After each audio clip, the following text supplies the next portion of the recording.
And Happy New Year. Welcome. Welcome. Today is Tuesday, January 6th, and it's now 1:30, and I'd like to welcome you to the Town of Highland Beach Town Commission meeting. If we could please call the meeting to order.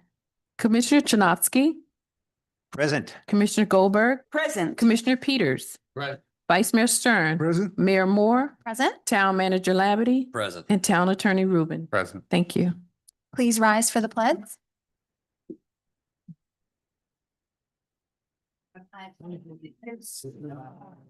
United States of America, and to the republic which stands one nation under God, indivisible, with liberty and justice for all. Are there any changes to the agenda? Yes, I'd like to add a presentation by State Representative Gossett Seidman, District 91, for the agenda under presentation. Okay. If we could have a motion for the. Yes, I move to modify the agenda to include the presentation to be made. By them. All in favor, say aye. Aye. Motion carries. So we have one presentation. Hello, please step forward for the. Yeah, Right up. welcome and Happy New Year.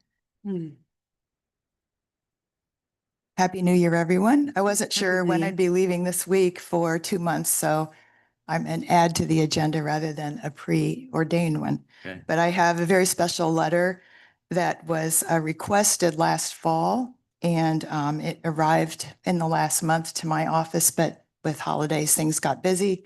But it is from Governor Ron DeSantis, and I'll read the letter and then present it to you. Dear friends, congratulations on commemorating the 75th anniversary of the founding of the town of Highland Beach.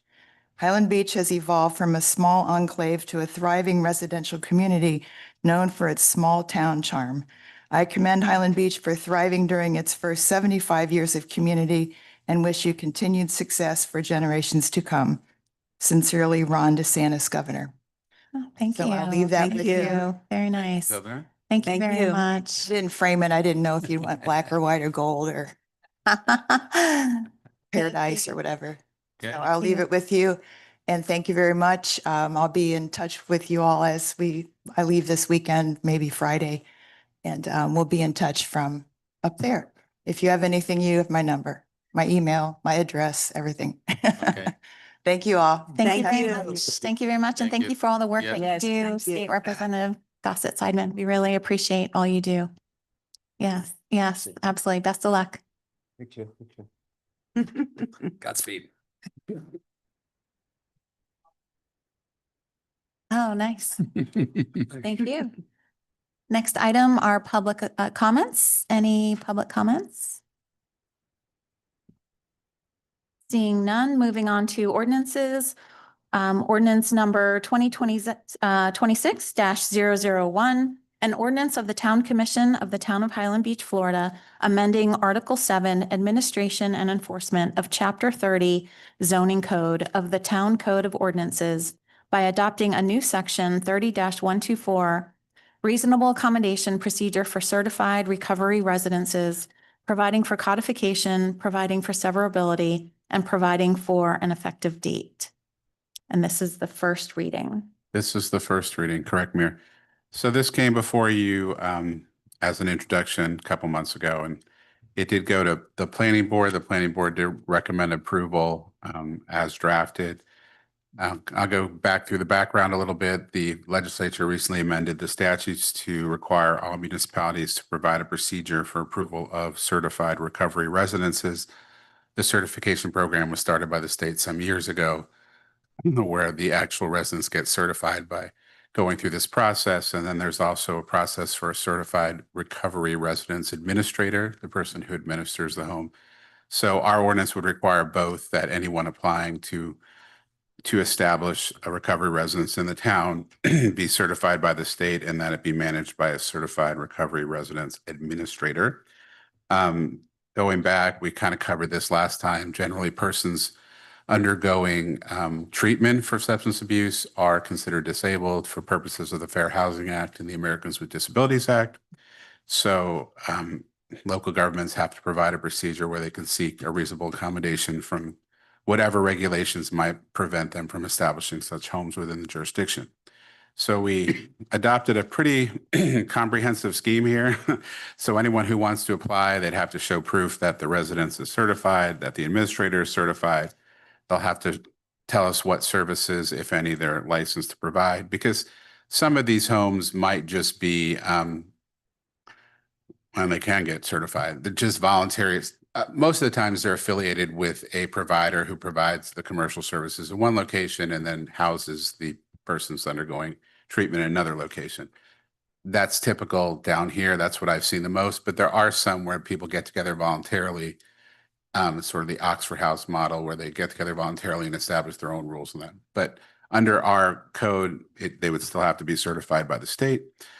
So they have to show why they need the accommodation in addition to the service components and the certifications. The statute gives all these timeframes which have been incorporated into the ordinance about how long we have to consider it.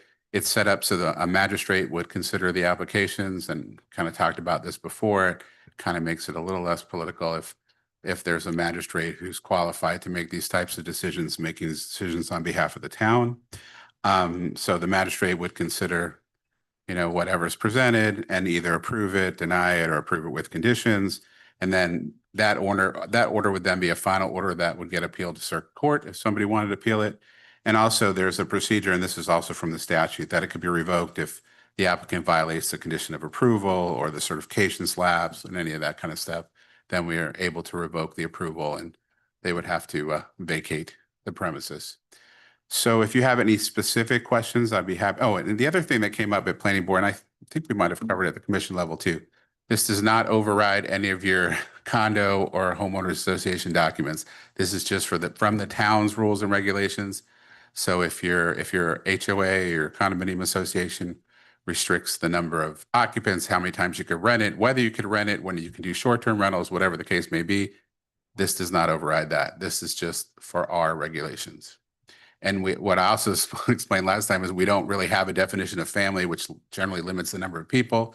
Where it might come into play within Highland Beach is there are limits to occupancy based on the housing code about how many people you could have and how much space you have to have. And there's also, there might be some, fire chief's not here, fire code requirements sometimes that they ask for accommodation for, because under the fire code classifications, then they consider it like a group home, and then they want it sprinkler, so that sometimes becomes an issue in other jurisdictions, but those would be addressed. And we also talked about planning board, the likelihood in Highland Beach, just because we don't really have any, we don't have any commercial office space in order to house the outpatient part or the treatment part of the program. It's unlikely, but you never know. But it is a statutory requirement. So this way, if one comes along, we'll have the procedure in place and we'll be able to process it. So if you have any questions, I'd be happy to answer them. Well, I do. Yes, Just to ma'am. clarify what you did talk about occupancy. Yes. As to, would this regulation, the state regulation, supersede our municipal rules with So, respect to occupancy? so what it does, it allows them to seek it's called a reasonable accommodation, to seek sort of a waiver from our rules if the circumstances warrant it. I don't even know, whether it would even come into play. And the occupancy is not really total occupancy. It's really more space requirements. You have to have a certain amount of living area, a certain amount of sleeping area, depending on how many residents live within the home. They're not that strict. So I don't even know if anyone would even be required to seek an accommodation from those, but it gives a process where they can seek sort of a variation from our regulations and codes. Because we not only have as far as how many occupants, but as a day center, it could very well serve as a day center where people are going in and out. I mean, there's no. Well, no, this is really just for discussion about it. This is really just, the recovery residence is just where people reside. It's actually Reside. where they reside. Yeah, because the whole theory, and I think I went through this last time, the whole theory is that persons undergoing treatment, it's beneficial, therapeutic to live in a residential environment in a residential neighborhood sort of normalizing the day-to-day routines and that kind of stuff. It's just that the language does not prevent it or address any daily use of it as well. So that was the You- question I had, well- whether or not it should be in this or, Well, if they were actually performing services on site, it would be a commercial use. So it would be prohibited. okay, So it's real, this is just to allow the housing component. okay. And those, as I said, generally occur in medical, in office and Mhm. where you would allow medical office. Okay. Len, most condo documents will handle the situation, correct? Yes, sir. Yes. Because most condo documents do have limitations on rentals. You know, they all vary as to what the extent of such limitations, but Yeah, yes. I've never seen a shingle in a condo. I've never seen a doctor's or a legal shingle in a condo since I've been down there. If they exist, I've never seen it. Yeah, and again, this is just for the people to live there. So theoretically, if your condominium documents allowed it, which I'm sure they don't, they could house people within a unit within the condo, theoretically. But again, with the condos and with the HOAs, it's much easier to restrict. Or you can restrict, I should say. And with Judy's point, I mean, what I hear her saying is there any restriction for somebody who like doesn't sleep there? Like, should there be any kind of additional They would have to. verbiage that they should need to sleep there? And like, it really has to be their home as opposed to just a place where they hang out 8 to 5? That's generally part of the application process. They would say how many residents, and they do. I mean, it's set up for them to really sleep there. And also generally some do, some don't. The administrator would also sleep there. Like you'd have enough rooms to set it up that the administrator's there. Right. Again, it's condos. It doesn't happen very Right. often unless they take over a whole building. You know what I mean? Right. Single family houses could happen. Again, the property values, the proximity, all those things come into Right. play, but Right. you know, we have to have it. We're required by statute to have it. So if it comes, then we'll be prepared. Well, even though we have it, and we provided through this document, would it not be advantageous for us to also put in some verbiage, a limiting language, just an understanding that this does not apply to? Sure. We could do that. I mean, this does not apply to actual treatment or that kinds of stuff. Mhm. Yeah, I'd be happy to do that. Be comfortable with that. Sure, no problem. And then I thought the discussion at the planning board was really good. And one was something that came up that you said is once the state required certification, that it really did weed out some of the real problems because the professional homes Yeah.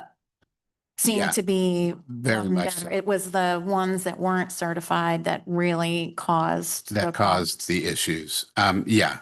And so what I did in other cities where we adopted it, where they have this procedure in place, I went ahead and required that they be certified. So Right. regardless, now every city is required to have a procedure for ones that are certified.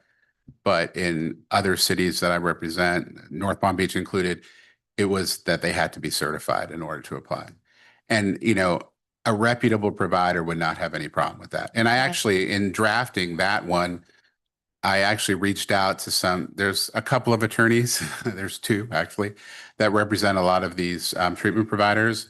And I actually posed a question to them. I said, well, look, if we include this requirement that it be certified, would you have an issue with that? And they're like, no, because a reputable provider would be certified. So we don't have to worry about the uncertified providers. Is there any rule of thumb from your experience in other towns that Mhm. have implemented this as to how much the cost would be to the town? I know it's some administrative work, Right. but it's the salary of the magistrate. I don't know how many hours would- would be It necessary. would be the cost, yeah, of the magistrate for the hearing would be the cost. Generally, there's no application fee, again, because it's under ADA, FHA, so no one really charges an application fee. That would be the town's financial liability, potentially would be the time of the magistrate to conduct the hearing and prepare the order. And assumedly, there'll be a minimum amount of residential dwellings. So it wouldn't be, it would be a nominal impact on us. And look, in Highland Beach, we didn't get any when it was really, I mean, when it was coming everywhere. Right. And I did, at least in each of my other cities, we've had at least one or two. I Mhm. mean, I know, Delray sort of became the epicenter of it, and Boca to some extent. But back when it was really bustling and people were, there were unscrupulous providers out there, perhaps doing things that weren't above board. And we didn't even get any here. So I don't anticipate it, but again, the procedure has to be in place just in case. I wanted to open up for public comment. Any public comments? Seeing none. Any other discussion? I mean, we have to comply with the laws, so I'm in favor of approving this. I imagine everyone else is. I Okay. am also with the Okay. modification, Okay, yes, that- yes, yes. Yes. without Yeah. modification. Yeah. Yeah, when it comes back on second, On the I'll second make sure to reading. highlight that. So do we have to do anything? Yeah, you get have to prove it on move first. We still need to have a motion to approve it on first reading, but when it comes back for second, I'll have that additional language. Okay, I move to approve the ordinance providing reasonable accommodation procedure for certified recovery residences. I second it. All in favor, say aye. Aye. Motion carries. Thank you. Thank you. Thank you very much for the thorough presentation. I really appreciate it. Spent way too much time on this. Yeah, yeah. And I think you. Over the years. Yeah, your experience with the other towns was really helpful, for sure. Moving on to consent agenda. Any discussion on consent agenda? If none, could we have a motion to accept? Yes, I move to accept the agenda, Second. Second. the consent The agenda. consent agenda. Okay, all in favor, say aye. Aye. Aye. Motion carries. Moving on to unfinished business, the Florida Department of Transportation, R project update. So as we see, the project is kind of winding down. The barrels have been removed. The bike lane conflicts with turn lanes have been marked. Substantial completion of the project, which is a contract term, is scheduled for the end of next week. So what you're going to see now is kind of little tiny projects, touch-ups, punch list items. They forgot to elevate this pathway. The grass is dead. The sprinkler is broken. This piece isn't right. They're still working on the timing down at Lytton. I know a lot of people are having issues. What's going on with the timing?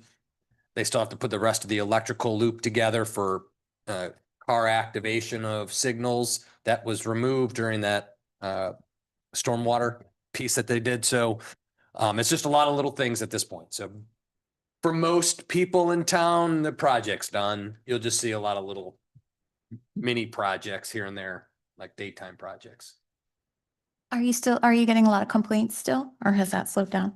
No, just the timing. We got a lot of calls on the timing issue. And when the team looked into that, basically when they had that storm drain that they had to hit and replace in Delray, they removed what they call the loop, which is if you see the cuts that's usually under the concrete where the cars stop on the stop bar, and it activates the signal sequence. So right now, it's not on a demand basis. It's just on a prescribed timing that is controlled by the county. So we're hoping all of the parties that come to play will fix the final touches and get that signal appropriately timed. If they don't put the loop in, or if that's standing out, to kind of think of seasonal loading at that turning movement. So that's about it. We start getting rain, I'm sure we'll get some flooding complaints again, but I think that's all we can do is pass those on to FDOT, and we're gonna have to live with it as we kind of discuss. So.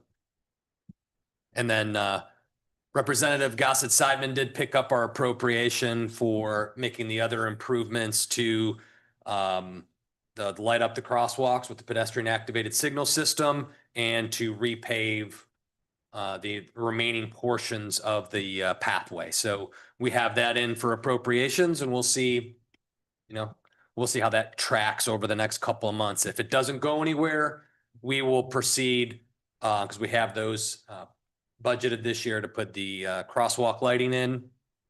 And we'll just do it ourselves if it doesn't catch. I think session's going to be interesting this season, so I don't know if we'll get a lot of traction on appropriation requests. If I may, If I can emphasize, the thing that I've been getting most calls on, again, is the light intersection. At times, it's been built up from Linton Boulevard Sure. to traffic past the Sands. Yep. That's how far. And that's the biggest irritation I've been hearing from residents, so. I'm with you on that. We got a lot of calls last week. It was really strong. All the visitors, of course, kind of increases it, but I think we're going to see it for a little while longer because we are in season, so people are staying. They're not going back up north. So we have more car traffic, so that's going to be a little bit more front and center, if you will. But it should be tied down for substantial completion over the next couple, 3 weeks. All of these remaining items should be worked out. Now, if the signal's still a problem, the county can reset the timing. So, but it's odd that, it's a county signal in the city of Del, so takes a little bit longer, unfortunately, to get the county to jump out on it. Thank you for the update. Moving on to Building Department Recertification Program update.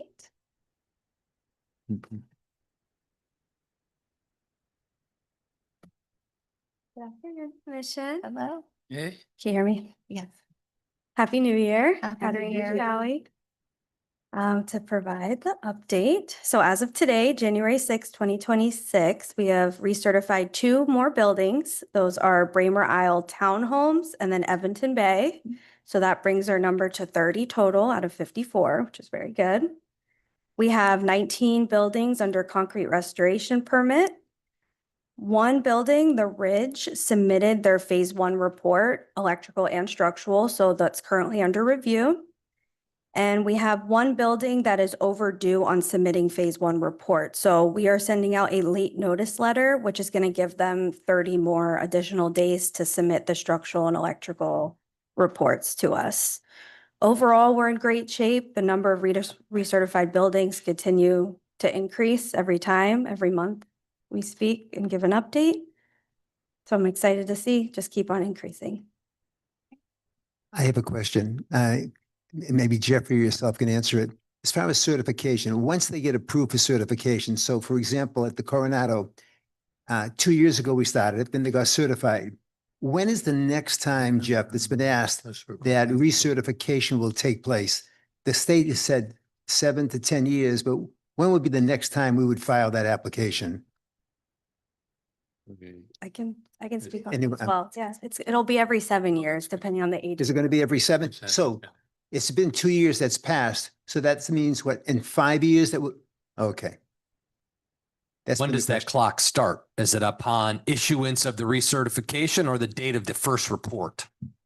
We're going off of the date of the certification because it may take 2 years. Correct, Right, because you're doing all those corrections. correct. So while you're doing those corrections, then it's certified. We get a certification letter from the engineering firm.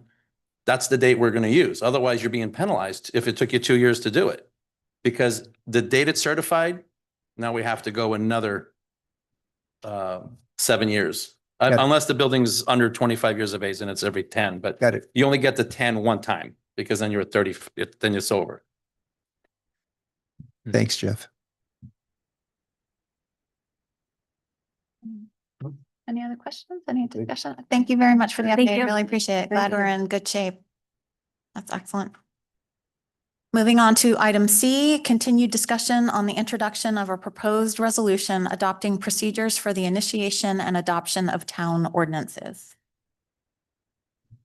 I was like, Lindell, are you taking that? So this is another one that's come back about the procedure for the adoption of ordinances, and there were some changes made following the commission's discussion at the last time it was considered.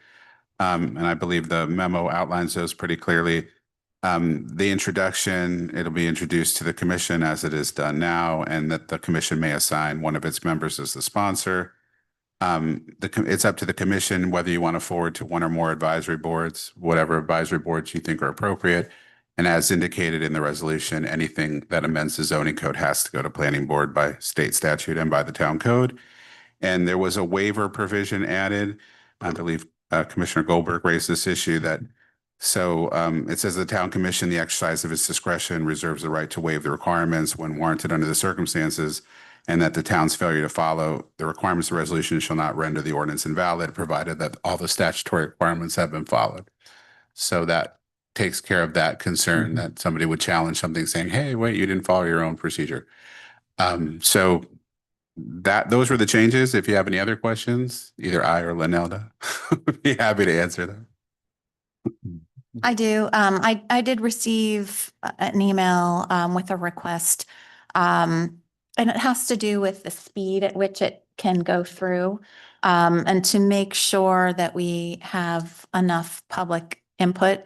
And from my perspective, it's like, this whole thing always takes so long. So it's hard to imagine that it could ever go so fast. Because as long as I've been involved, I mean, some of these things have taken a year or whatever.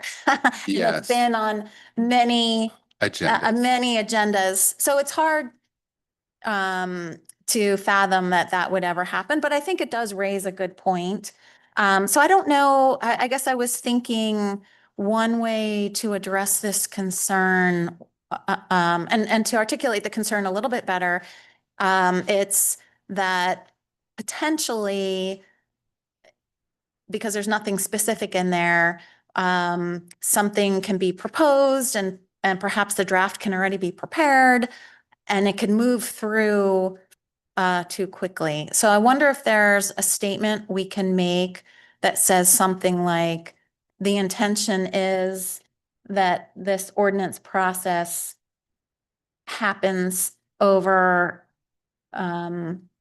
several meetings that have been sufficiently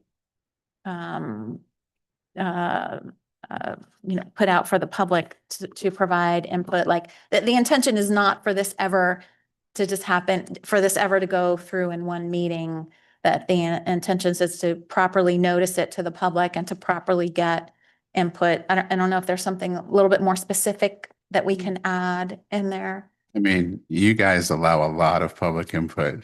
I mean, just based on my experience and the ordinances I've been involved in since I've been here, I find it hard to believe people are complaining that you go through the process too fast, because I think this commission is very cognizant of taking public input. And I think the issue, I think maybe the trust does reside in the current commission, but maybe in the future, this is a policy that will live beyond us. I think it wouldn't hurt to say, put it in something in there that says the intention is not for this to happen all in one meeting, that the intention is to. Yeah, we could add something. I mean, potentially for a zoning code, you have 3 public meetings, because you would have the planning board, then you'd have first reading, second reading. You'd have at least 2 on any other ordinance, plus whatever advisory board you wish to. But we could put something that The intent is to get a lot of, because there really isn't. And I think that's the key. I think we have to put something, the intent is to ensure that the public has adequate time Yes. to consider and provide recommendations and Yes. comments and, okay, Yes. well, it's Something something like that. that. Sure. To and I agree with the sentiment that, we're trying to be as transparent as possible, and it is our intent to incorporate as much public comment as possible and for people to really think about these things thoroughly. So. Yeah, okay, absolutely. yeah. And picking up on that, I note that on page 2, subsection D, where it discusses the first reading. So perhaps that would be a good place, because it says the commission may either adopt the ordinance on the first reading. So I think is that the fear that it'll go through so quickly, Mayor? I think the fear is that, let's say we all came to a meeting and you had the idea and it was already actually drafted. And you could actually approve it in that initial meeting under first read. And then there would just only be one more meeting, and then you could adopt it. So. I know who sent to the Yeah. email. Yes, that's all. Thank you, Jeffrey Kleiman, for thinking of the devil's advocate. We would never do that, but this is to live up beyond us. So So- perhaps right there, say, Yeah, I don't know what's the best place. I or- think we should do it as a general, that language, so it comes for first, whereas. and you don't have to adopt it on first. If you're still not satisfied, it can go back, it can, procedure. But Even in the workflow document, I think a statement in there that says, you know, the intent is to get a lot of Yeah, public comment. no, I think that's the way to address it. The overriding intent is to obtain as much public input as possible. And I think the individual, their concern is that in the past, maybe not in the recent past, but in the past, because of, you know, we have a very talented planner. Sometimes when things are asked, she develops almost a perfect first read for you. When we present it, even though we call it an introduction, the reader of a packet would be like, where did this ordinance come from? Who spent all this time? Who authorized it? Where, and you have somebody like Ingrid on staff, that's just how she thinks. So it comes off real quickly off the pen in a structure for you to consider. And I think that frightens folks from time to time. Like, it never went through anything. You guys are almost like presenting your intro as a clean version. And I think that just speaks to the talent of staff presenting it, but it does spook the public a little bit from time to time when it's like, oh my God, this is perfectly set up. Who authorized you to work on this, when it's just, oh, to make this change, you just got to do X, Y, and Z. And it takes staff 20, 30 minutes. And it's not like we went to Len for 12 hours. So, you know, it was quick. So that's some of the scare too, is that when we intro it, it looks almost like a first read.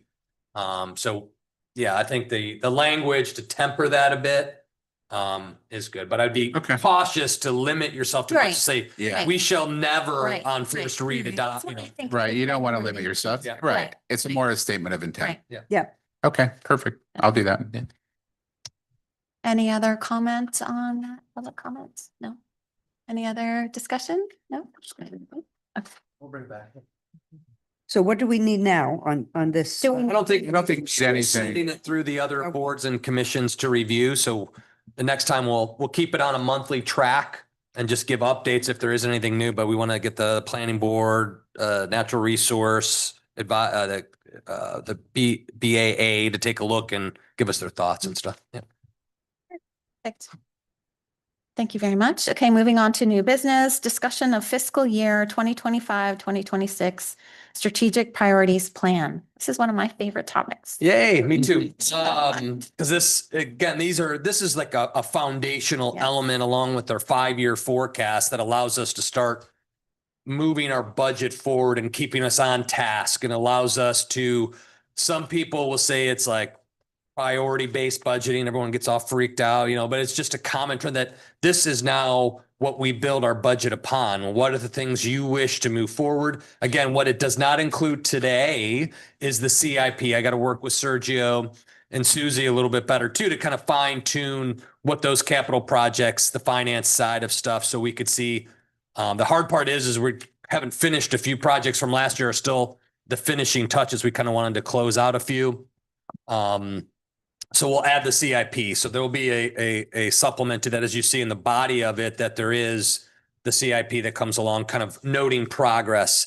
So what you have before you is the full document edited, and then you have just the list. And you'll also find, I believe, 4 new projects under the unranked that we have to keep it on there. And again, what I do is when you guys have conversations, you're like, you know, we should really think about working on that. I kind of take that, bundle it up until the next strategic plan to say, is this something we need to work on?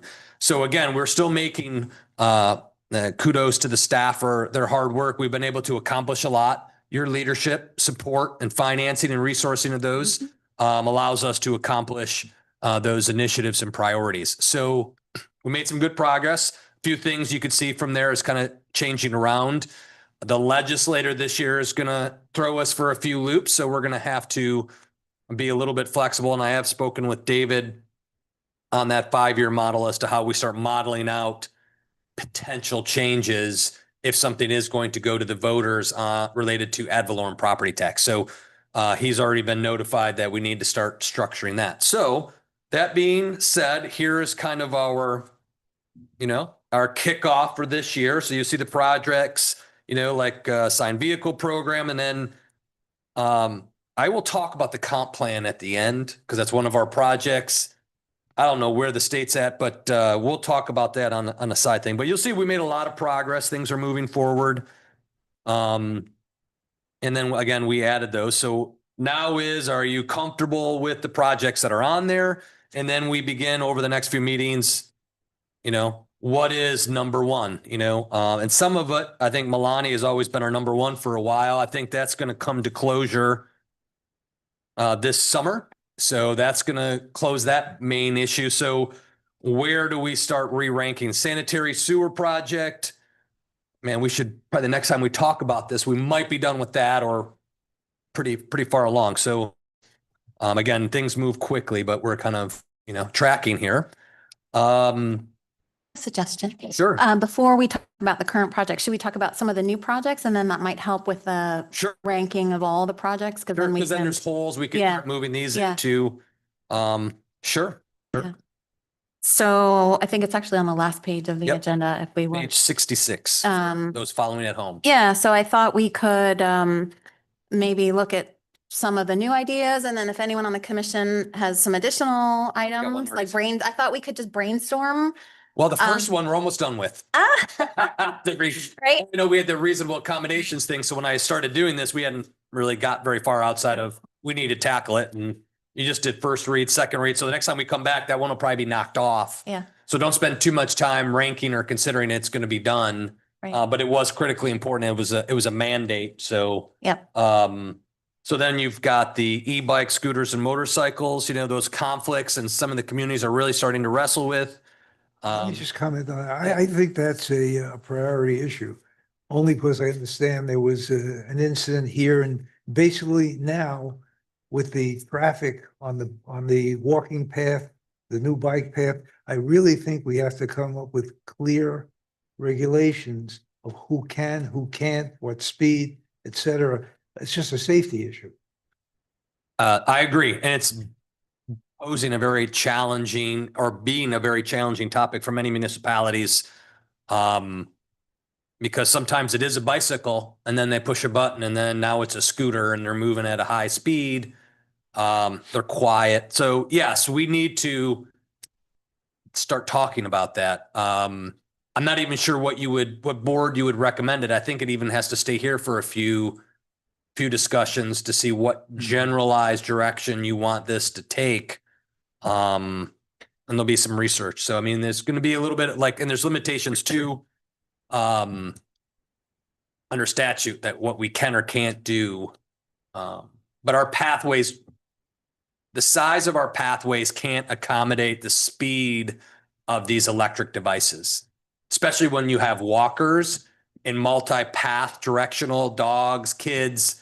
We just can't accommodate electric speed. We can't, outside of about 4 or 5 miles an hour. After that, you're almost in an uncontrollable environment. Yeah, so I agree. That's a high priority item. Does everyone else agree? Very Yeah, much so. yeah. And how much authority do we have in what respect? How much on the home rule can we exert with regard to our paths? Right now, we have some room. I think in time, maybe the legislator will jump us on that and preempt it at some point when the industries feel that they can't sell and utilize those things. It's tricky. Yeah, the legislation does give a little bit of leeway for local regulation as pertaining to age and pertaining to where they could be operated. But, I'd be happy to bring that all back to you to show exactly what we can and cannot do.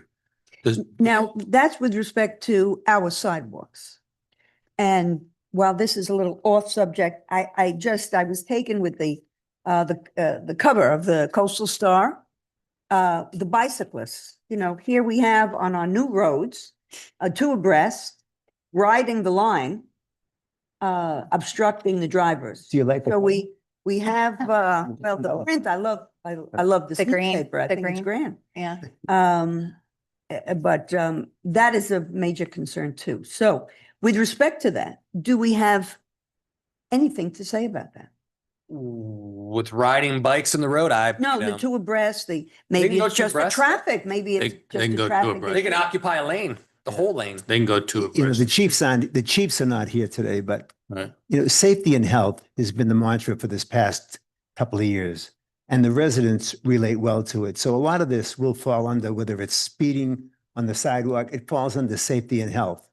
And we've never had a problem speaking to a resident that it's in your best interest for us to make this motion because it's in the best interest of your health and your safety.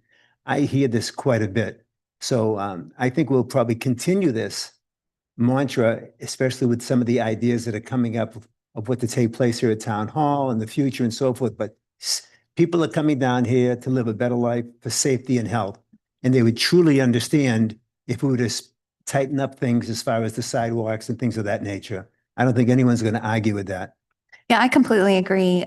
Projects that have to do with safety and health would definitely be a high priority. And I know it's hard, but I think we should just talk about the projects themselves instead of digging into them because, I think right now we should probably just brainstorm what projects we want.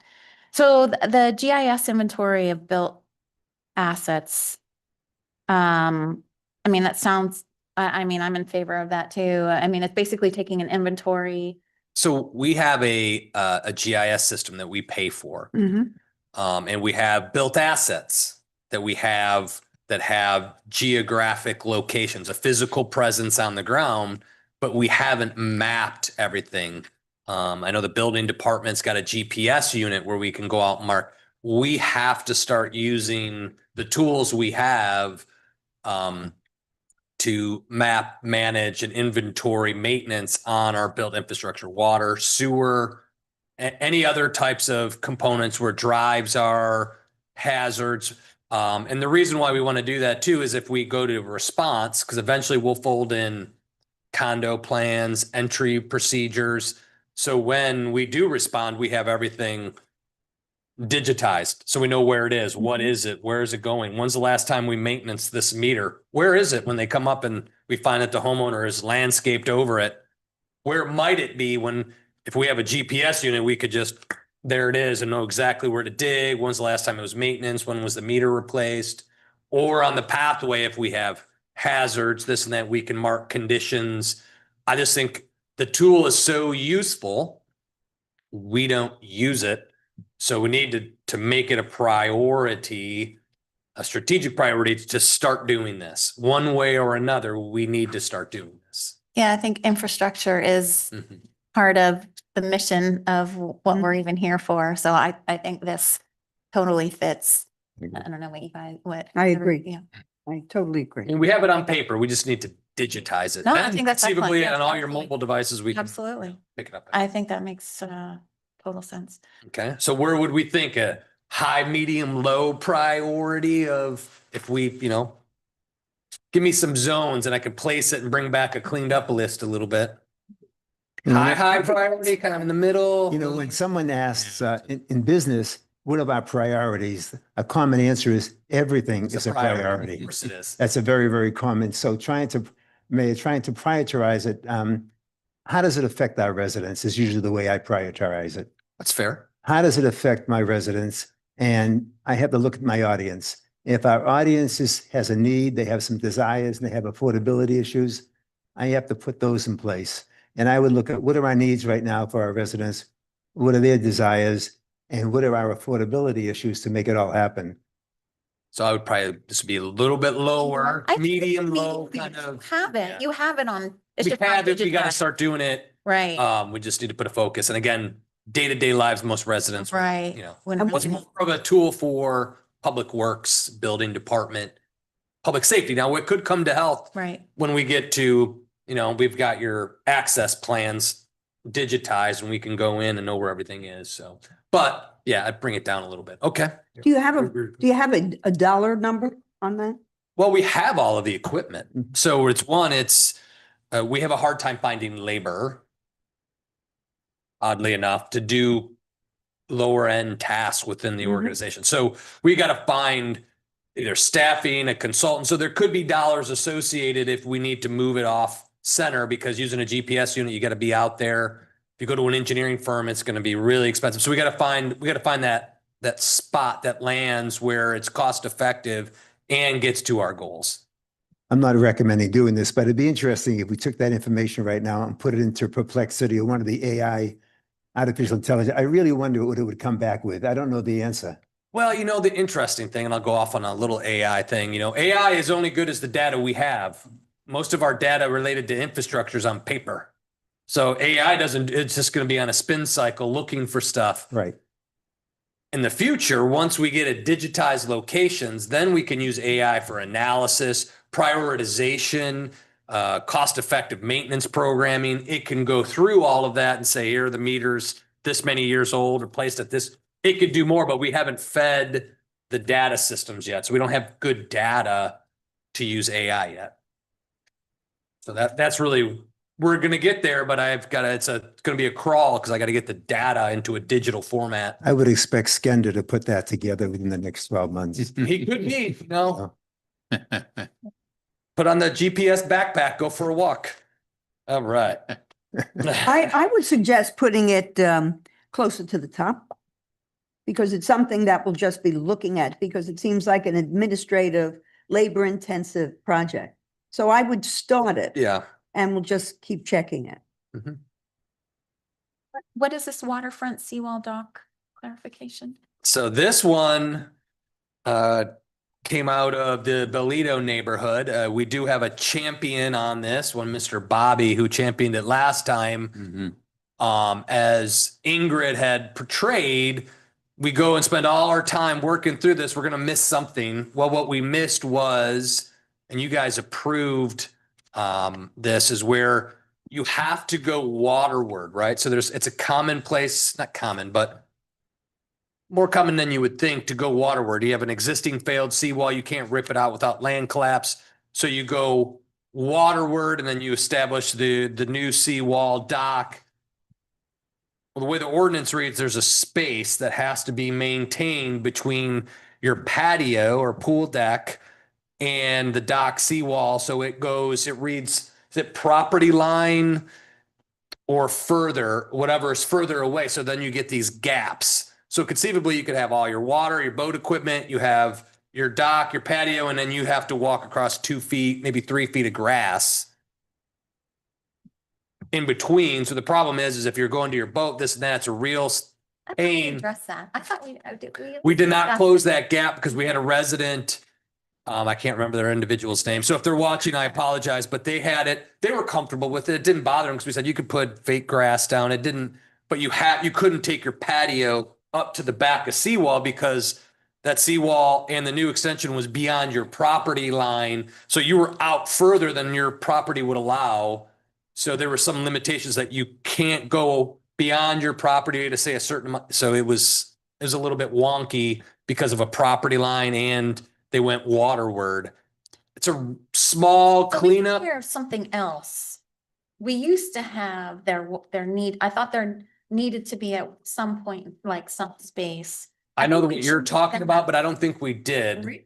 Okay. And then I thought we did. thought, well, we could clean this up real quickly with the strike of the pen, real quick language. Okay. And then we found, well, what if it's not waterward? And then you had a patio up to your property. So there was some land to land interface issues. I'm in. I think it's relatively a quick cleanup. Okay. We can use some levels of discretion, but the champion wants to move it through. So I don't know. It's not a high cost. We kind of work through it.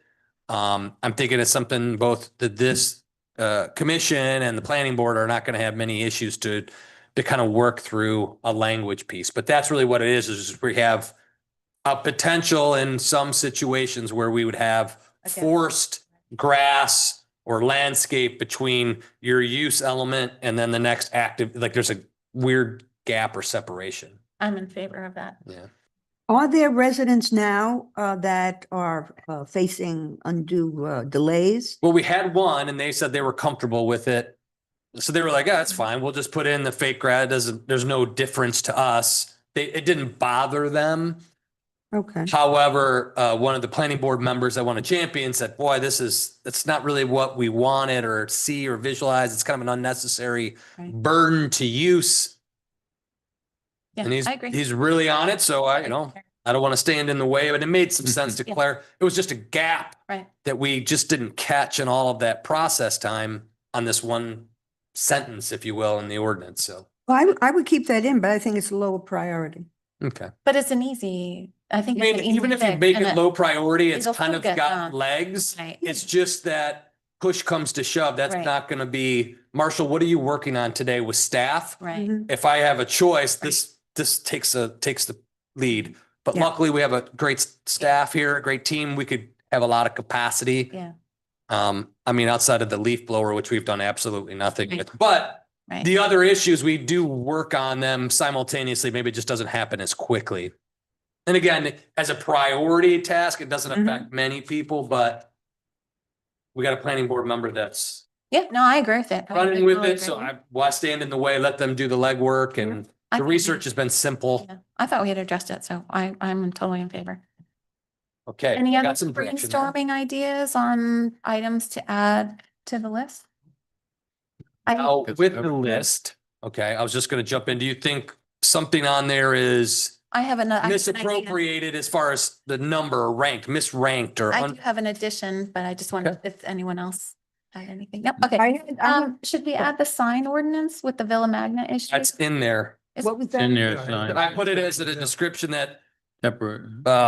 temporary signage. I think I put it in there and Yeah. kind of broad.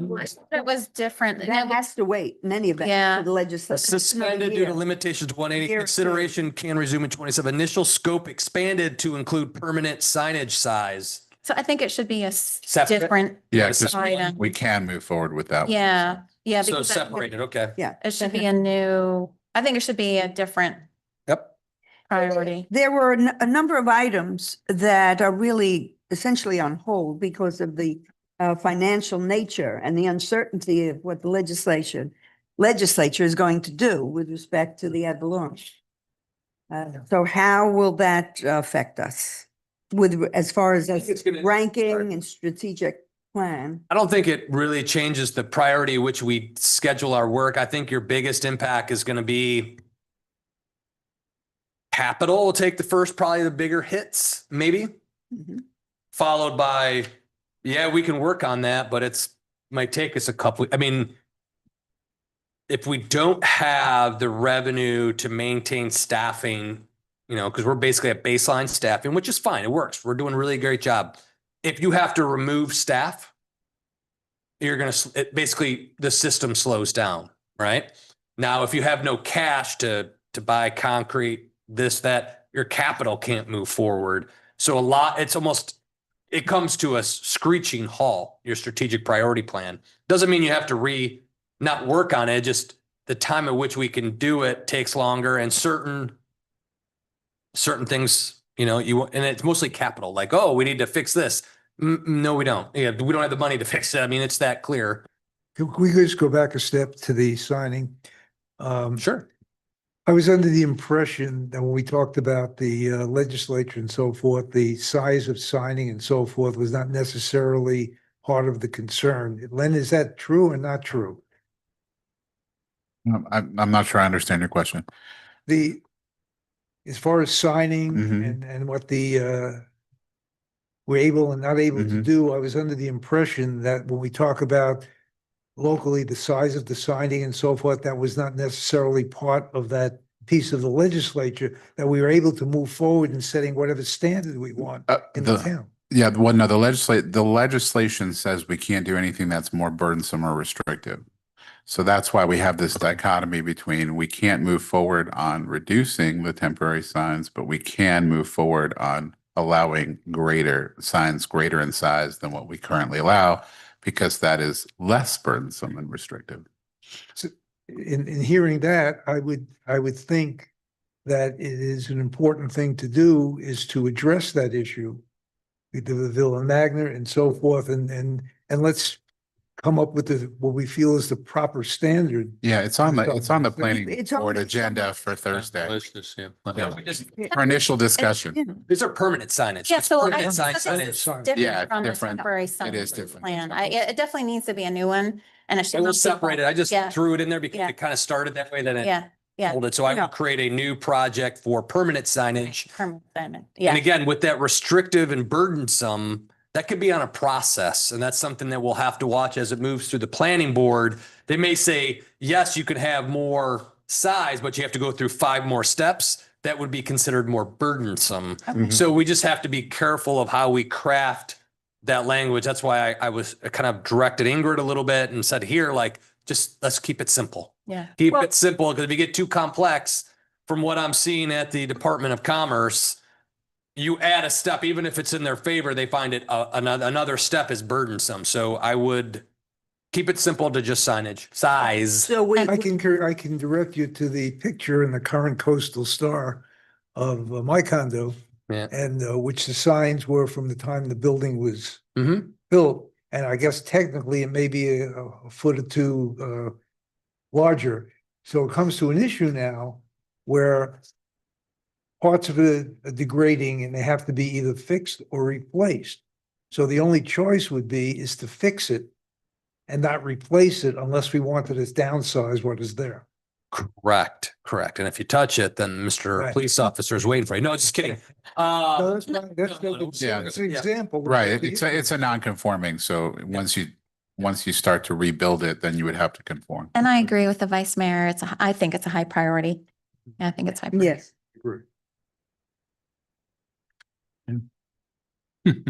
I have a question with regard to number 5, the police marine docking. We're waiting for the grant, the FIND, FIND.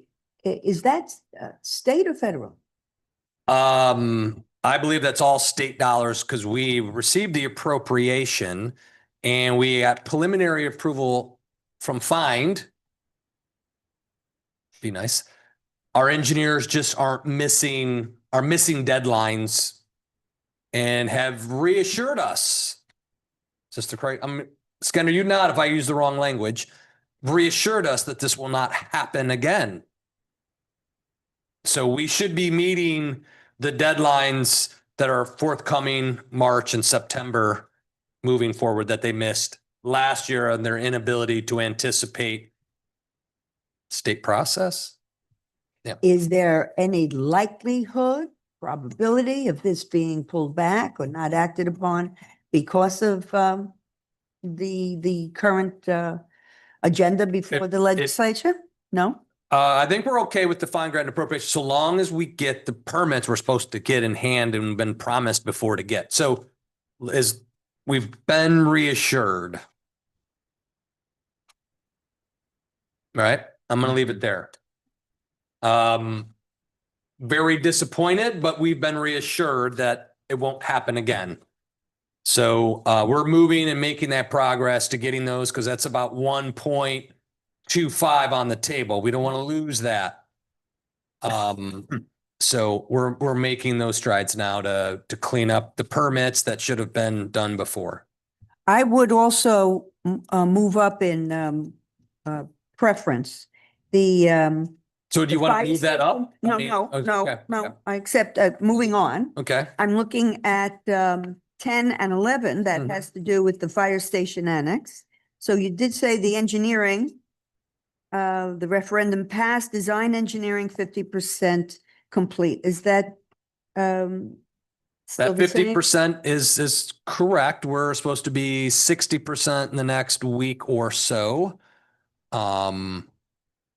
As promised. So we're making those steps forward. I think we've passed some hurdles and now we're in a more forward moving trajectory to finish the design and give biddable plans. So I'm guessing in February, if I was comfortable in February, I should have something to present to you all on the designs of both. So you can really get a handle on what it is that we're moving forward with, make any minor tweaks or adjustments, and then we'll go out to bid to see what the money is going to cost us, and then you guys would authorize the expenditures.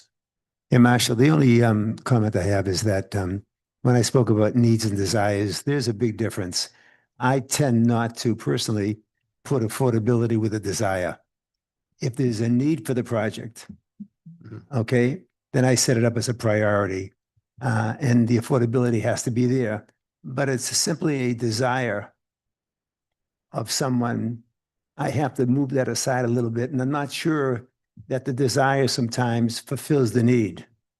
So my concern is always, are these definite needs right now, and do we want to employ our affordability issues to it? So need, yes. The need grows over time as these facilities fall apart. And you will see need over desire in the designs. We didn't overdo it. Originally, if you remember the fire annex that we were doing, we were gonna do something quite elaborate, a kitchen, this and that.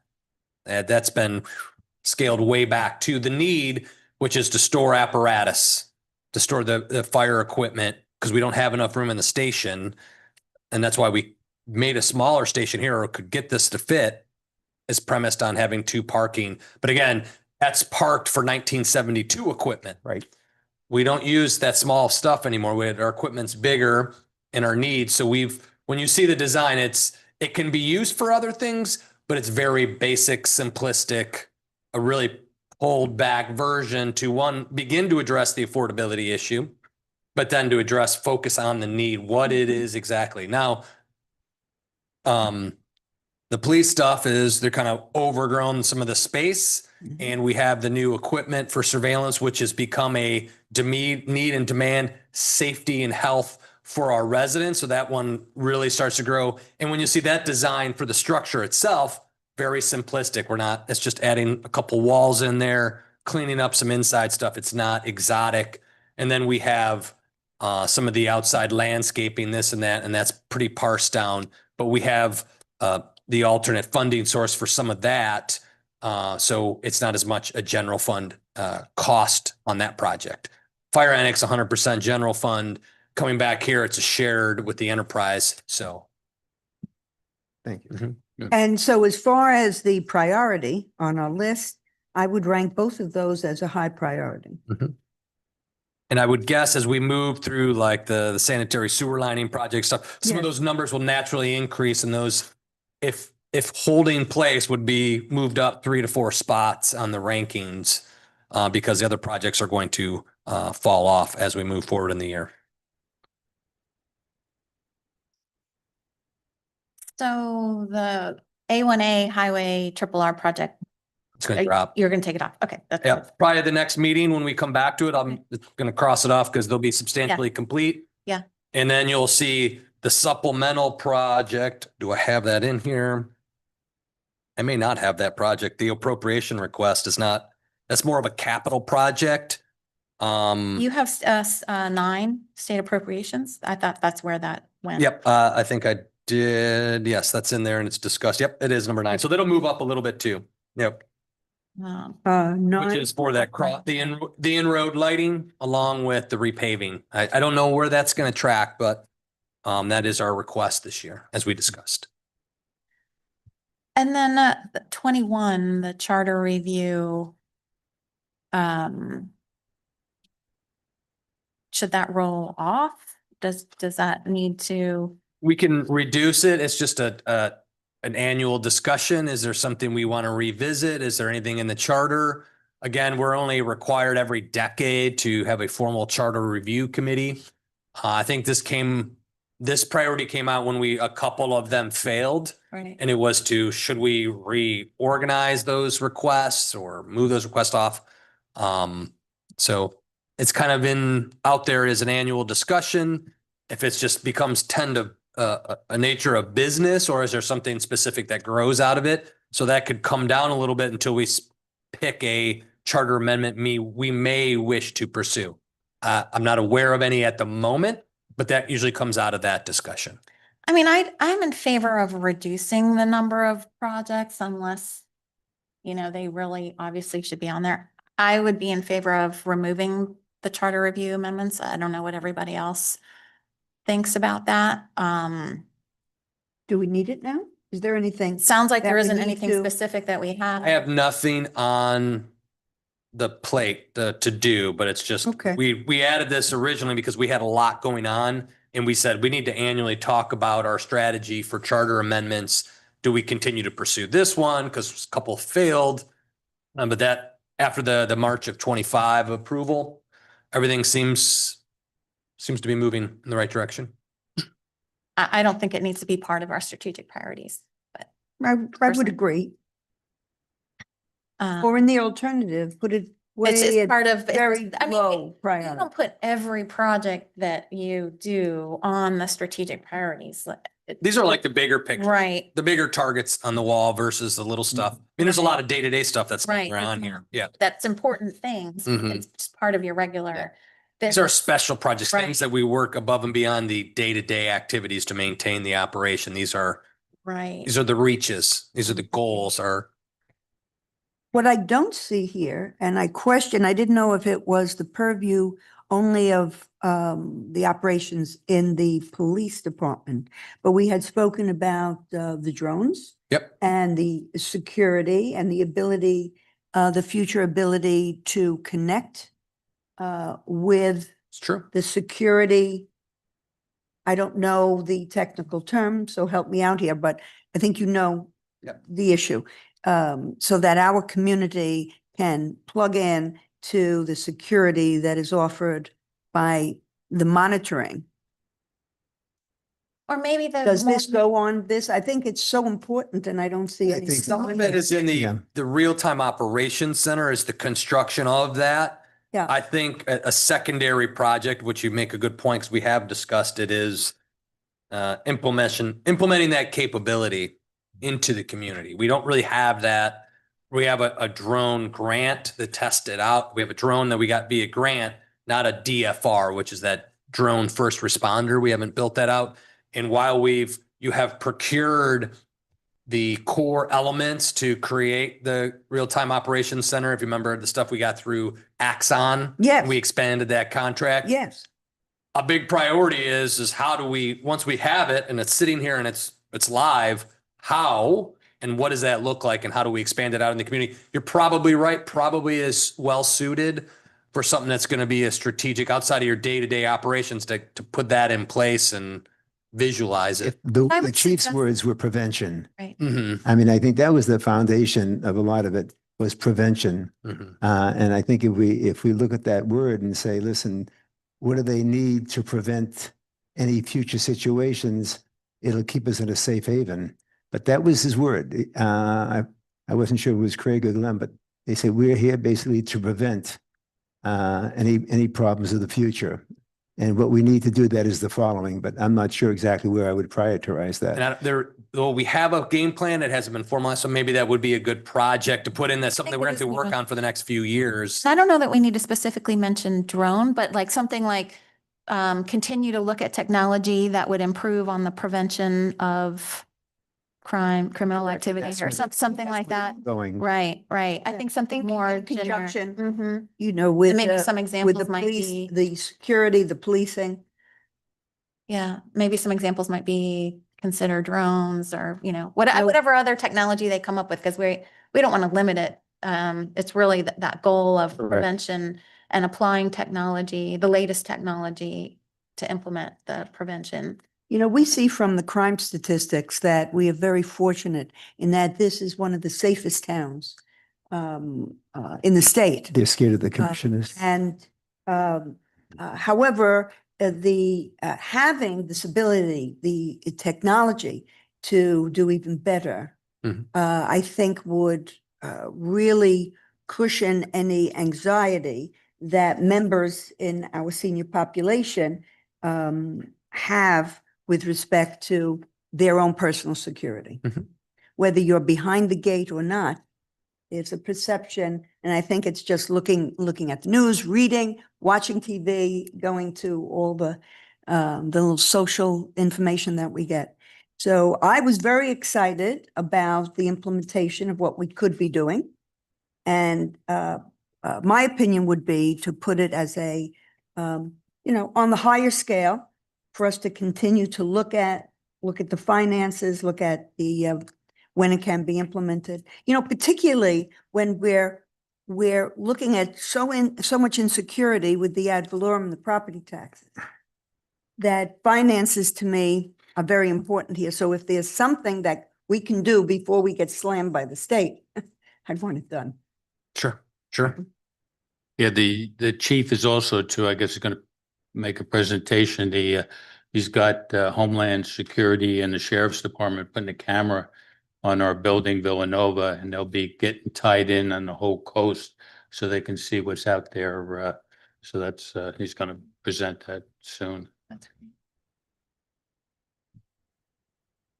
So the temporary sign ordinance, we want to keep on there basically just as a holding. So we'll push it down. spot. Yeah, I mean, it is pretty low. It is one of the lowest. So I mean, I guess we just keep it on there because at some point we'll revisit it. And then, so the A1A right-of-way beautification project, I actually thought this might be increasing in urgency.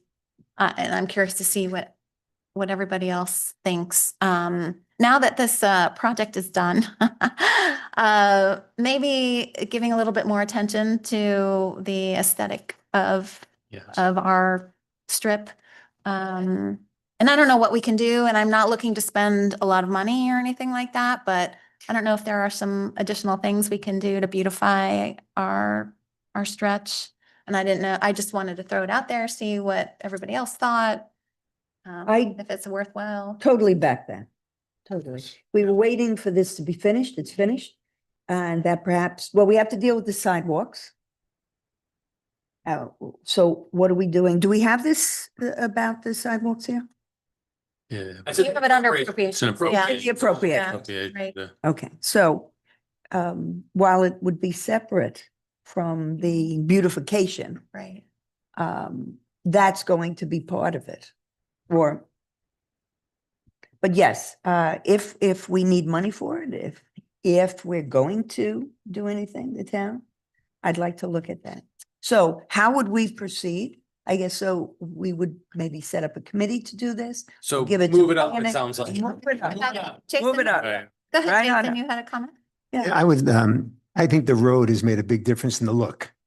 And as long as we don't have rain, I am very, very happy. And the road looks beautiful. People who are coming down say, gee, it looks beautiful and so forth. But I'd like to see the landscaping that the owners are actually going to complete before I would do anything, because I think over the next few months, a number of the residents are going to actually take action. We're going to have a good feel looking down the strip as far as what they put in. They've already started with pavers and so forth. And we'll get a pretty good feel of what the entire strip is going to look like when there's more completion. Once that completion takes place, I think we'll be able to drive down and say, you know, maybe we should recommend the following in certain areas. But right now, if you were to say to me, do I believe that Villa Magna might need a new sign? I know it's an issue. You know, I could have a comment about that because I'm looking at it quite often. I could say, I could understand why a new look and feel would be good for Villa Magna. But there's a number of places on the strip right now that could use a little bit of polishing. But I'd like to see what the residents are going to do as far as finishing off their lawns and things of that nature. But so far, the road looks beautiful. And if we don't have rain, we'll be in beautiful shape. Yeah, so like the trees for me, like as I drive down, I think we entered in some sort of contract for fertilization of the trees. You know, I guess I would like to see the trees look a little better. The trick with that is Royal Palms don't do well with high salt environments. That's why you see a lot of burnout come this time of year where we don't get a lot of rain to wash the salt off, but we get a lot of wind off the ocean. That's been kind of the trick that, you know, they put those in and they're probably not the best for the environment. So I think they're still going to look a little stressed over time. And that may be part of this to think, okay, when the Royal Palm passes, or all of a sudden you just have one leaf at the top, what is it we want to replace it with? And maybe there's a suggestion, and then maybe we assume some of that responsibility again. And what's the next level of palm we want to see, or type of palms we want to see put back in those same locations? And that could be a transition over time. How we vision, because they're stressed. And, you know, as much as we can fertilize them, they're just stressed from the salt blow. So it's just, we got to figure that out a little bit. So I'm Well, just suggesting I'll move it a little higher, not high or Yeah, anything, I- just not the last one. Yeah, I agree. Last I item. agree. Just that canopy, that beautiful Yeah, of the trees. yes. But also now is the grass, that's probably the homeowner, The sod. just either they obtain the easement, the okay on doing some improvement on the easement. Whether or not they are going to do it again, I don't know whether they have to go through the easement process again, if that will delay it. The right of way? Yes. You know, where they had hedges. Well, were that's, removed. we're gonna have issue. Everybody decided as soon as FDOT took off, they're gonna put it right back the way it was, and they can't. Yeah. So we've had a few conflicts. We sent that letter out. I don't know if everyone received it. I guess not. I don't recall I seeing. think I did. I don't know. Maybe I did. I don't pay attention to the mail, but. So we had sent her right away, like, be mindful that you can't put the hedges back on the road edge again. You got to be several feet off. And we kind of set those parameters out. So like, you still need to get a permit from FDOT, can only grow to a certain height. So we just kind of communicated that. Doesn't mean people are going to listen, but we're doing our best to just say, just be careful. We don't mind you doing stuff, but there are certain limitations. You can't park up, you can't plant right against the bike path either. You need 2 feet of clearance. So there's some clearance areas that have to be maintained, and heights of shrubs, this and that. So folks are gonna, some residents aren't listening, are not going to listen to us. I'm just letting you know. So you'll get some calls from time to time where we're like, you can't do that, or you have to procure a permit from the state to do certain things. So this would be, an example of the discussions that we'll have once we deal with that priority. Everything surrounding. And some They're owners aren't going to really wait beautiful and places. listen. So they're just going to do what they want to do, which is fine. God bless. I'm glad they're taking the initiative to do it. We have to remind them, like, Mm. not up against the road, even though, well, it's the UPS but you have to do something different on that edge so your grass doesn't get crushed. You can still have a hedge, but it's got to be, like almost 3 feet off the edge of the road, which is a good distance. So, or 2 feet, 2.5 feet, I think. Then put some rock, or there's going to have to be some other. So I guess we would be discussing along that line as to what extent does the town go financially? Oh, to help? Yeah, that's, To help. yeah. That would be like the Royal Palms, because we had a grant to do it. So those were natural connections that we're responsible to maintain them. Mhm. So we may want to see if we can't look at maintaining them with something else when it dies or needs to be removed. Can we put something else in that can withstand the environment a little bit better? Mhm. So we'll move that up a little. Okay. Yeah, I would agree. Any public comments on items? Yeah, come on. And again, as Dr. Greenwald comes up again, the next one will get capital with it. So you'll see the CIP projects, which are always big Okay. concern niche too. Rick Greenwald, Alito. Couple of comments just based on the discussion. The first item that Marshall brought up regarding digitizing our infrastructure. It seems to me that that's something that should be done, and that's something that you guys should just delegate to Marshall and say, hey, get it done. Apparently, we already have the technology and the resources, and seems like not necessarily simple, but an administrative thing to get the appropriate members of Public Works, Fire Department, Building Department, whoever else is needed to get that done. So that's how I would, and then just hold them to get it done within a reasonable period. Second, real briefly, I didn't know this was really coming up today, and this is just initial thoughts. And it'll go through planning in this long process. In terms of the seawalls moving further into the waterways and then paving over with concrete in terms of something, instead of something more temporary. I don't know enough about it to raise objections at this point. I think it should be looked at in the appropriate processing fashion.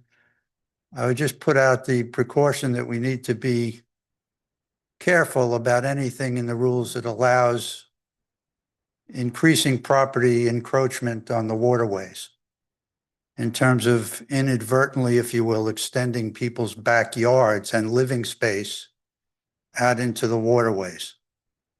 And again, I don't want to get into a long discussion with it now, but something needs to get looked at. I don't even remember how we measure things, whether the 25 feet of boat and total space you're supposed to have is from the outside edge, the water edge of the seawall or the property line or where it's from.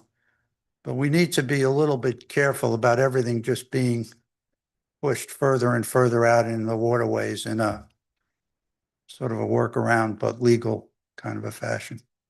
Again, not a judgment on this, but just when it was brought up, it's like, wait a second, we need to just at least think about some of these things. That's all for me for today. Just Thank you. with the planning board's probably the best move that they made over the years. When they raised the height of the seawall, and as you look out at the intercoastal, you can see those that raised the height, even though a foot, have actually had more success than those. As the tides have risen, you can see it going over some of the lawns. And when the planning board made the decision to raise the height, they saved a lot of the lawns that have been out there. And it's very easy to see that, especially when you, in certain days when that tide starts rising. But I thought they did a fabulous job in addressing the issue. I agree with the doctor. Well, yeah, and there are two issues. One is the height of the seawall, and the other is the extent of the seawall in the opposite direction, out into the waterway as seawalls get replaced. And it all just has to get looked at, that's all. Thank you again. Thank you. Happy New Year, everybody. Thank you. Happy New Year. Yeah, and to members of the public, please suggest make your suggestions as to additional projects that, maybe people think we should include as our strategic priority. This is a living document, so we can always add things, but I always like to look at it at the beginning of the year. So yeah, really good discussion. Oh, did you have a comment? Oh, sorry. Go ahead. Well, it's my first time. Yeah. So, State your name, where you live. Martinez, I'm with Boca Highland Beach Club. Been here for 5 years. Originally from Weston, moved up. On the bike path, the city of Weston has been dealing with that for a while. So if you guys want to reach out to them, they've done a great job in e-bikes as well as the bike lanes, as well as what I like to call is the whole swath of bikes that control both lanes. They dealt with that for a few years and then they finally were able to manage it. You don't see it that often anymore. So it might be something if you guys want to reach out to them. I also have an issue here with the pedestrian light in front of Boca Highland Beach Club. It's been out for, in my opinion, 3 months. A couple of people almost got hit a couple of days ago. Talk about safety. That's a priority. It's probably your most visible, most traffic of pedestrians, especially we just got past these 2 weeks, which is high traffic. But I just keep hearing the part is on order, back order. I did my own due diligence, called FDOT, did a whole bunch of different things. I'd like to talk to you on the side, but I think it has to be more of a priority. And Pat, when I come to talk to him, shouldn't be aggressive and raise his voice, and maybe a little anger management for Pat, because what I fear is someone's going to get hurt. It's an elderly community. They're going to the beach. They're coming back at night. That light, especially over the little hill, as we like to call. So whatever we can do to get that done would be great. And I know that everybody said that the FDOT is finished, completed. In my opinion, it's not, because you have an eyesore right in front of our community, which is that big lot full of all of that. So do we have a timeline on when you think that's going to be completed, where all that equipment is going to be gone and the mound of tar and Sure, right. 6 a.m. At 6 a.m. they start. And what I've noticed is for the last few weeks, around 6:30, 7 a.m., they're bringing in a dump truck. They fill it with dirt, and that dump truck doesn't stay here. It goes on 95 and goes somewhere else. So they're kind of using, I don't know if they're transferring it or what they're doing. Yeah, so they got to get rid of it. So they're probably trucking it off. Again, the contractor on this job, it means and method, your guess is as good as mine. But on the timing issue, that's part of substantial completion. They have to clear that lot out. And when that lot is cleared out, it'll be followed by construction of a condo development that's proposed right behind it. So, and then what you see there is the sewer connection. So they cut back into the road for the sewer connection to go back over. Not the best timing, but they chose their own timing. So I'm guessing in the next month, it should be out of there. If they're going to get payment, FDOT won't release payment unless they're completely out. Yeah, completely out. Yeah. Got it. Yeah. So I'm guessing they'll try to start getting, barricade companies are slow too. So you see all the barrels stacked. It's more the dirt, it's The mound, yeah, the mound of dirt's pretty high. And then, of course, they're not picking at 3 p.m. to No. fill the trucks. It's Do it nice and 6:30, early. 7 in the morning, sometimes on Saturdays. And, you know, it echoes. And so the whole community hears it constantly. So we just want to see, you know, that completed because it's great that the road looks beautiful. It does. But it's not completed until all of that leaves, in my opinion. As a frequent visitor to Boca Highlands, I would say this was the busiest season Yes. over the last couple of weeks I've seen down here Yeah. as far as young children and people Yes. crossing the street. I know even myself going down to Spanish River, as I was stopping at Spanish River to take a right turn, down A1, as I was going down A1 to take a right turn, a cyclist came whizzing by me on the right-hand side. If I had not looked at my mirror in the side, I would have hit him. Sure. I would have hit him for sure. So that area and the amount of traffic going over the street is more than I've ever seen before. So I do empathize with it because I've been more careful now driving down there. Yeah, absolutely it is. And, you know, we're not having that light or that floodlight and the blinking light, and you have a lot of out-of-towners. They just don't know to stop. And so whatever you guys can do to get that done, that would be great. So appreciate it. Thank you. Thank you. Thank you. Thank you.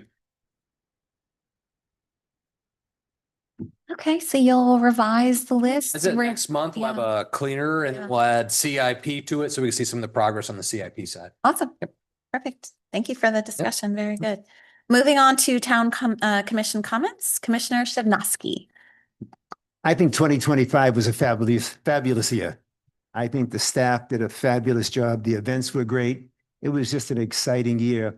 And appreciate the comments from the public sector, Doctor. I mean, I think we've had good input. We've talked about it. Rich in the press has been fabulous. So I'm looking forward to 2026 replicates in every possible way. Len, you've been a joy explaining the legal side to me in layman's language. I really appreciate that. And I thought it's been just a fabulous time. But thank you, Mayor. Thank you. Well, I concur in those eloquent remarks. It has been. And I look forward to, again, an exciting year. We have a lot of changes perhaps happening in Florida, as it should, as it grows, as it gets more and more headlines throughout the country. And I'm very proud to not only be in the town, but in this state. Thank you to all the commission, mayor, vice mayor, and the press for great coverage of our town. Thank you. Yeah, I would just like to say A1A looks nice. And as I went down the path today, of course, I got stuck in the traffic. That's just the septic, the sewer line? What's that they're doing?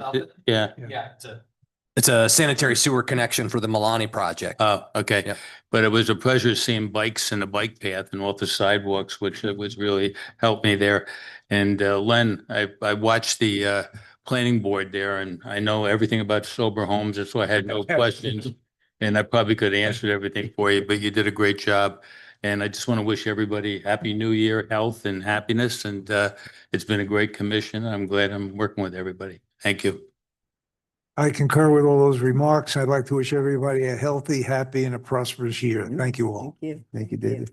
And I agree, and I have no further comments. Town attorney? Just one thing, there's going to be another ordinance state mandated coming through. It has to do with platting. It's a very minor thing, and we don't really have that many plats in the town of Highland Beach, but the legislature said that you can no longer require, plats have to be approved administratively now. They can't go before any board. So I know that we like to advise everybody what's coming up. So that'll be coming up in the next couple of months. And Happy New Year. And I appreciate the kind words. Thank you. Okay, friends and residents, Golden City, that's the project you see next to Toscana, just to the south. Marshall, stop it. It can't happen. Where are they coming from? Again, that's all mangrove. They have permits under the state. The state preempts us from getting involved. So there's nothing we can do to stop the clearing of that site. They start bringing in fill. They build the seawall. They try to, build something. They can't until they go through all of our normal processes, that being going to the planning board for any type of authorization for new development. They have to get a seawall permit, and then they would have to come to the commission for a land filling permit if they start filling. And there's a lot of fill that's got to go in there. But right now they're just clearing, and we are preempted by the state from stopping. So that site will be cleared. So the envelope for which they want to build something will be clear by the end of the week, I'm guessing, which is like 187 by 130 is all they got authorization from the Army Corps and the South Florida Water Management District. But in moving beyond that, they would have to then go through our permits. There's nothing we can do to stop. I know I've been working a lot with Toscana, answering some calls through the president of their board. We're just stuck under those preemptions. So that's what you'll be seeing there. Comp plan. Boy, this is fun. So we go through, the state says every 7 years, you have to go through your comp plan exercise. We get a consultant on board, go through the exercise.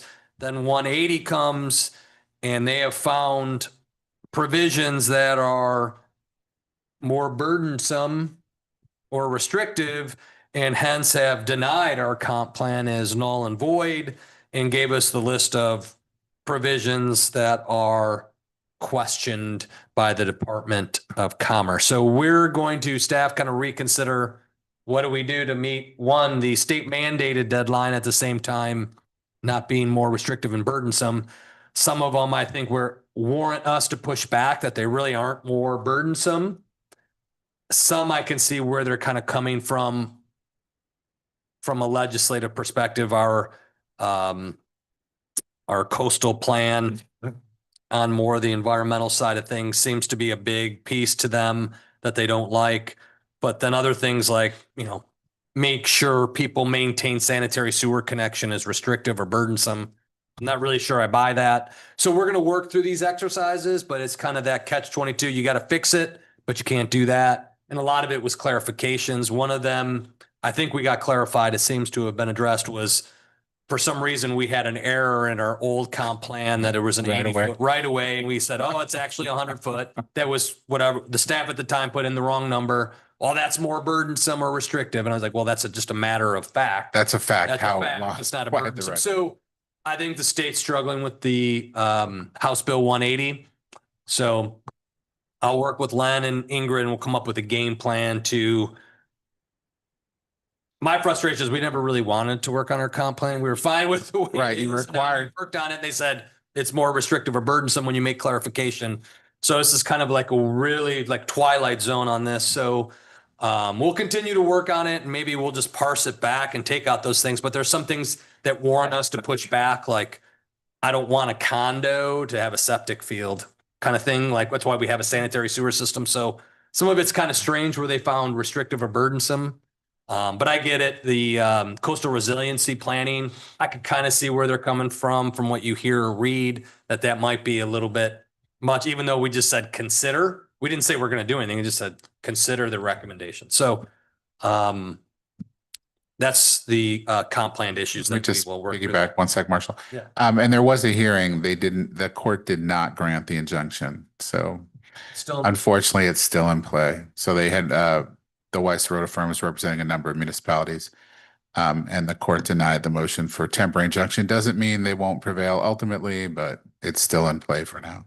We just have to wait one more year. I mean, we're like to 27. 2026, right? well, my No, guess it's is they'd be- 27. but Oh, you think it's gonna renew? yeah. I don't know. We'll see, but When but does it's fine. when does it officially expire? Is it 2027, I like believe. one January, like a No, I think it's October of 2027, September 30th or October 1st. I can't remember which one, but yeah, 2027. And as far as the Florida Commerce letter, we're not alone in that either. North Palm Beach got the same letter and a number of other jurisdictions got the same letter. So, And I thought we moved away from restrictive and burdensome. And I'm surprised here. Like, and I really, they parsed ours to death because when we were going through this process, I kept telling Ingrid, well, like we got to go through this and make sure it's not more burdensome and restrictive. We don't want to get caught up. right. Yet they managed to find a few things to catch us up. So we'll see what happens. Which is weird when we say resiliency, then there's state initiatives to address resiliency. And they said addressing our lift stations for which they funded Right. is more burdensome or restrictive. So I mean, it's really strange. Not encouraging sewer connections, Don't encourage people to connect to the which sewer. is a state mandate. So I mean, these are weird, peculiar things. We're just work our way through it, but it's going to take a little more time. So bizarre? it is. It's kind of like, just to let you know, I know the mayor knew about it.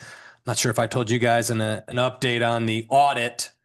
Our auditors forgot to assign, and this comes from the state auditor, forgot to assign a number to the finding in their audit. There was a finding under grammar, under English. You know, when you have a singular finding, you don't have to label or number it. But because they had a rule, they said we were non-compliant. We went before JLAC that if we didn't take care of this, we would be fined or found in, proceedings. And it was like, there was nothing wrong. We just didn't assign like a number to a singular finding. Like they reviewed everything and the only finding is how we distributed interest income amongst the funds. You didn't give us a number. Well, there was a finding. So it was just, so the state's kind of up in turmoil as well, trying to figure out how to implement certain things, but we'll get through it.